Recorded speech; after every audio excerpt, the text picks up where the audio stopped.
going to continue our team coverage of this trending news with BNL Network. Roxanne Williams. Everything you need to know about Broncos versus Commanders, Week 13 thriller. Good evening, everyone. Settle in, because we just witnessed one of the wildest Sunday night football games of the 2025 season.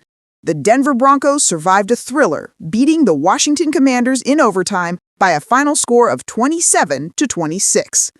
This win gives Denver 9 consecutive victories, while Washington suffers its 7th straight loss. But tonight wasn't about streaks or records. It felt like a brawl in the street, a heavyweight fight decided by one desperate defensive play at the goal line. Here's where the teams stand after the game. The Denver Broncos improved to 10 wins and 2 losses, holding a 2-game lead in the AFC West and sitting alongside Kansas City and Buffalo for the best record in the conference. The Washington Commanders fall to 3-9, though they played far above what that record suggests. Before kickoff, the stage was already dramatic. It was Sunday Night Football at Northwest Stadium. Washington's rookie star Jayden Daniels was ruled out because of an elbow injury, forcing 34-year-old veteran Marcus Mariota into the starting role. The Broncos came in with an 8-game winning streak and the #1 third down and red zone defense in the entire league. Vegas predicted a comfortable Denver win, favoring the Broncos by 7.5 points. Instead, we got a classic. Now, let's walk through the moments that had the entire internet screaming. Washington struck first and refused to back down. Broncos rookie quarterback Bo Nix answered with one of the craziest throws of the season, a falling backwards touchdown to Courtland Sutton just before halftime. Treylon Burks delivered a one-handed catch that exploded online, crossing 10 million views before the final whistle. Undrafted running back RJ Harvey stole the spotlight with a 3-touchdown performance that announced his arrival to the NFL. With just 90 seconds left, no timeouts, and trailing by 7, Marcus Mariota led Washington on a 70-yard drive to tie the game. In overtime, the Broncos scored first with another touchdown by Harvey. Washington responded with a touchdown of their own from Terry McLaurin. Then, Commanders head coach Dan Quinn made the boldest call of the night. He went for 2 and the win. The play unfolded, the crowd held their breath, and then Denver linebacker Nik Bonitto came flying through and swatted the pass away. And just like that, the Broncos escaped with the victory. Here's how the top players performed.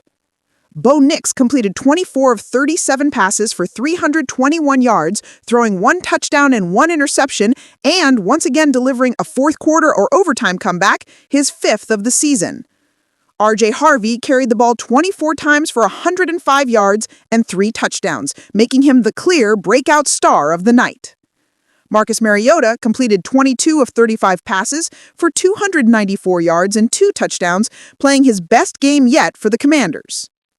Terry McLaurin caught 7 passes for 96 yards and a touchdown, consistently beating one of the league's top cornerbacks, Pat Surtain. Treylon Burks added a touchdown along with his viral one-handed catch. This game also had a big impact off the field. In Denver, team merchandise sales jumped 28% overnight.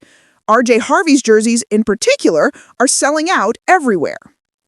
Bars and restaurants around Empower Field brought in an estimated additional $2.5 million this weekend alone. In Washington, the sellout crowd generated nearly $2 million in ticket and concession revenue, although rising ticket prices are beginning to push out working-class families. Nationally, the broadcast peaked at 18.7 million viewers, bringing in another massive payday for the league and its network partners. Here's what fans are saying across social media. The Broncos fans are ecstatic. Many of them are celebrating the team's 9-game winning streak. Some are loudly campaigning for Nik Bonitto to be named Defensive Player of the Year, and others are voicing concern that Denver barely beat a team starting its backup quarterback. The Washington fans are heartbroken but proud. Many are calling this a moral victory. Some are furious with the referees, and almost all of them believe that once Jayden Daniels returns, their team will be dangerous again. Neutral fans are simply thrilled to have football back, calling the final sequence pure cinema and one of the most entertaining endings of the season.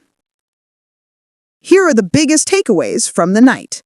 The Broncos look like legitimate Super Bowl contenders. At 10-2 with 9 straight wins, they're showing they can survive every kind of game. Sean Payton has completely transformed the culture in Denver in just 1 year. Washington, when healthy, is far better than a 3-9 record indicates.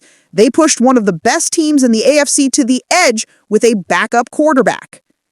Nik Bonitto's swat on the 2-point conversion may go down as the defensive play of the year. And RJ Harvey may have just locked down the starting running back job for the rest of the season. The coaches had plenty to say after the final whistle. Broncos head coach Sean Payton said, "Good teams win ugly games. We found a way." Dan Quinn on the Washington sideline explained his gutsy decision by saying, "We were going for 2 and going for the win. I'm proud of the fight." Looking ahead, the Broncos travel to Las Vegas next to face the Raiders. A win there would give Denver its 10th straight victory. The Commanders return home to host the Vikings, with a chance to play spoiler before closing the season with 4 straight divisional matchups. And that wraps up everything you need to know about one of the craziest finishes of the 2025 season. The Broncos survive. The Commanders earn respect, and once again, football wins.